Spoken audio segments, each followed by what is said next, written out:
poverty gives you power to take decisions. Was fortunately poor and was fortunately born in a village.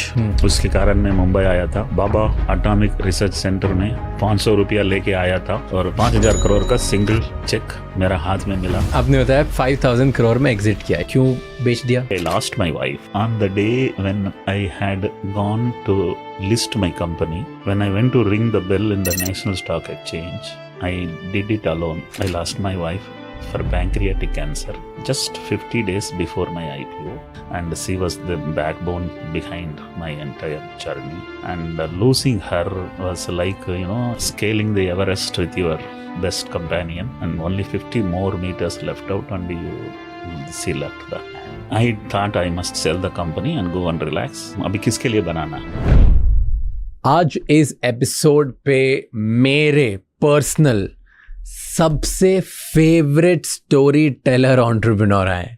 मुझे नहीं लगता कि इन entrepreneur से better मैं किसी स्टोरी टेलर से मिला हूँ, क्योंकि इनकी स्टोरी इतनी खतरनाक है.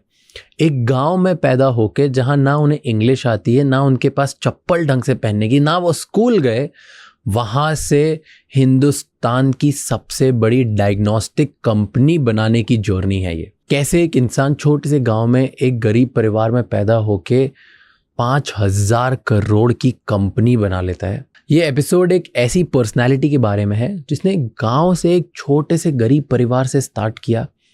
ना उनके पास पैसे थे पढ़ने के लिए, उनको इतनी रिस्पॉन्सिबिलिटी थी कि 10 साल की उम्र से अपने परिवार के सारे डिसीजन वो ले रहे हैं, और ना ही उन्होंने अपनी पूरी जर्नी में किसी भी डिग्री वाले इंसान को हायर किया. उन्होंने 25,000 और गांव वालों के साथ मिलके हिंदुस्तान की 5,000 करोड़ की कंपनी बनाई.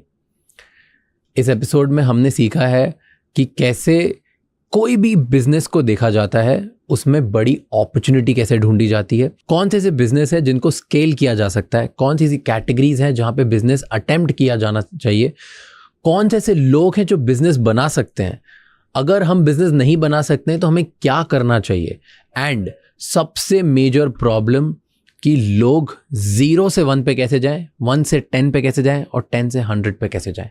ये पूरा episode entrepreneurship, opportunity, growth, business, न जाने किस किस के बारे में है. मेरा ये फेवरेट एपिसोड है इस साल का.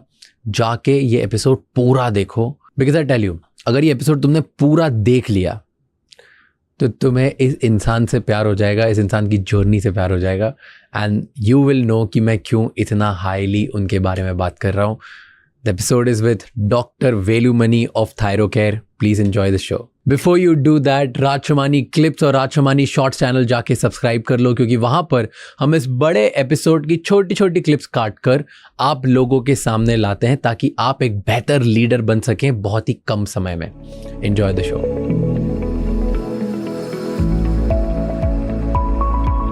आप एक्सेप्शनली गुड स्टोरी टेलर हो, और मतलब अपार्ट फ्रॉम दैट, अब आपकी जर्नी के बारे में जितना समझा जाए, जितना सुनता हूँ मैं, उतना ज़्यादा इंस्पायर होता हूँ. So thank you so much पहले तो आप इधर आने के लिए. Thank you. It's an honour. बहुत टाइम से हम ट्राई कर रहे हैं, फाइनली आप आ गए, मज़ा आया. We are there. यस.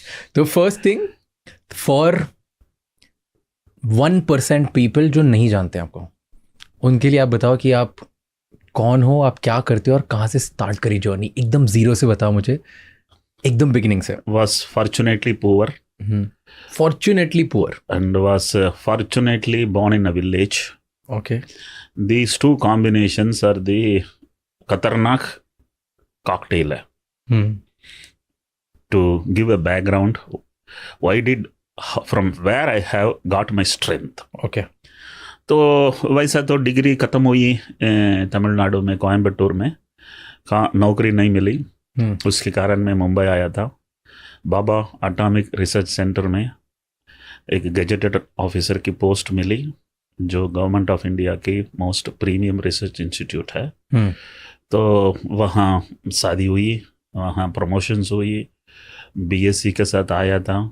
कभी सोचा नहीं था कि और भी डिग्री होंगे. मुझे एमएससी भी करने मिले, पीएचडी भी करने मिले, सब कुछ ठीक ठाक चल रहा. तो मुझे ऐसा लगा समथिंग इज रॉन्ग. तो नौकरी रिज़ाइन किया और थोड़ा 2 लाख रुपया ये सेविंग्स था, उसको इन्वेस्ट करके एक थायरोकेयर करके एक ब्रांड चालू किया, 27 ईयर्स चलाया. One man, then one more second was my wife as employee, then 4, then 8, then 16. Finally, I have employed 25,000 freshers in my organization in 25 years of journey. 25,000 Freshers. Okay. और पूरा दुनिया में India cheapest in health care, पूरा हिंदुस्तान में सबसे cheapest में हूँ, और मेरा प्रॉफिट 40% था,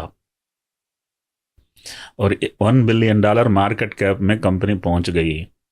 मुझे ऐसा लगा कि एग्जिट करूंगा तो सेलिब्रेट कर सकता है, बैठ के सेलिब्रेट नहीं करना है, तो एग्जिट कर डाला 2 साल पहले 2021 जून महीना में. एंड विद दैट फीलिंग 500 रुपया लेके आया था, और 5,000 करोड़ का सिंगल चेक मेरा हाथ में मिला, तो सेलिब्रेट किया. अब इस टाइमलाइन को एक एक पार्ट में ब्रेक करके शुरू से करते हैं. जरूर. फर्स्ट आपने बोला कि आप एक छोटे से विलेज में पैदा हुए थे, जहाँ पर you are fortunately born in poor family and in village. तो ऐसा क्यों बोला कि फॉर्चुनेटली मैं पुअर था और फॉर्चुनेटली मैं विलेज में पैदा हुआ? Success in life is delta. Okay. Delta is x2 minus x1. x2 में आज कहाँ हूँ, x1 में तभी कहाँ था. मेरा x1 ही 0 था. खोने के लिए तो कुछ है ही नहीं है. जब भी खोने के लिए कुछ नहीं होता है, आप डिसीजन जल्दी लेते हैं. तो धनवान हमेशा खोने का डर होता है, तो वो डिसीजन ले नहीं पाते हैं. तो मेरा तो कुछ डिसीजन बिल्कुल जट से डिसीजन लिया हूँ. Number 1, poverty gives you power to take decisions. दूसरा, जब भी आप पुअर हो, वो भी गांव में हो, तो रोज सुबह से शाम तक problem solving.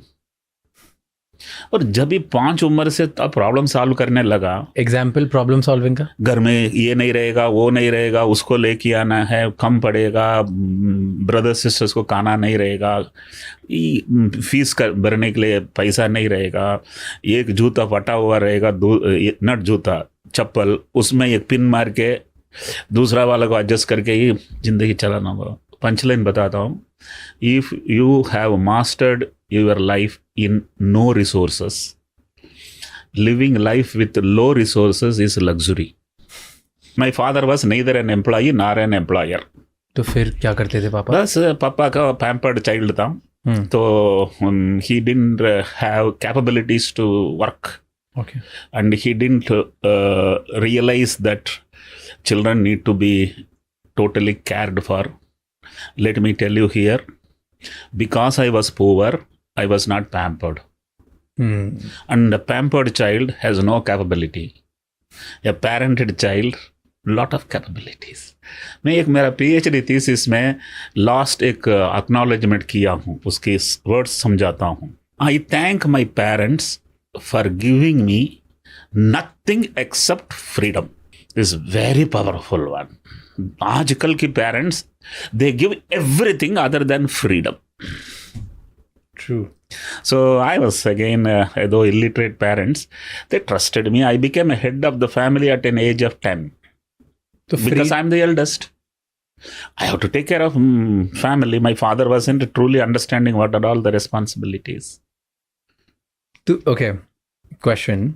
Freedom when you mean, जब आप बोलते हो कि यू वर गिवन फ्रीडम और वो बहुत बड़ी स्ट्रेंथ होती है, तो मीनिंग कि जाओ कुछ भी करो, ऐसा नहीं है. देन फ्रीडम जनरली जब लड़का 10 साल का होता है, उसको पिताजी का डिसीजन फॉलो करना है. मेरा घर में मेरा पेरेंट्स भी मेरा डिसीजन फॉलो करने लगा 10वां उम्र से. ऐसे क्यों? Because they felt I am making sense. I don't know from where my mother was truly, totally trusting me. She felt father is not able to lead it. You please take care.